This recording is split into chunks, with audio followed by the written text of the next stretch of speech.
Hello. হ্যাঁ বলুন। হ্যাঁ, আপনি আরজিকর থেকে ডক্টর পূর্ণব্রত গুইন বলছেন? আপনি আরজি করেন নই, আমি আরজি থেকে বলছি যে আমি আরজি করেন কেন বলুন। হ্যাঁ ডাক্তারবাবু, আমি আমি কন্যগর থেকে বলছি, বিক্রমের মা।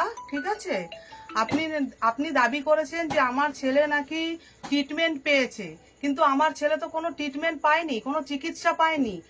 তাকে আমি সকাল 9টার সময় আমি হসপিটালে নিয়ে এসেছি, 12:30 পর্যন্ত আমি এই বিল্ডিং ওই বিল্ডিং দৌড়াদৌড়ি করেছি, একটুকু কোনো ট্রিটমেন্ট পাইনি। তাহলে আপনি কেন এই মিথ্যা কথাটা বলছেন?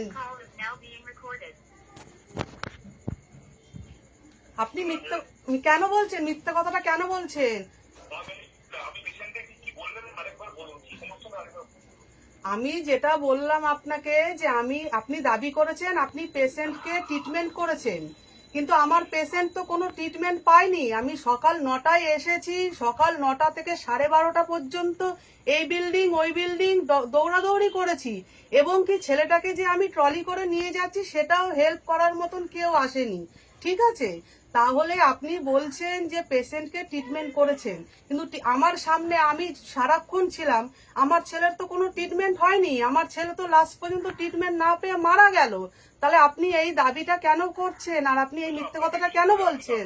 আপনাকে কিছু বলিনি, আমি তো আমি আমি না আমি আর একটা সংগঠনের পক্ষ থেকে আমি একজন না, আপনি মিথ্যা কথা তো বলছে, আপনি তো মিথ্যা কথা বলছেনই, প্লাস আমি একজন সন্তানকে হারিয়েছি, আমাকেও আপনি মিথ্যাবাদী বানাচ্ছেন।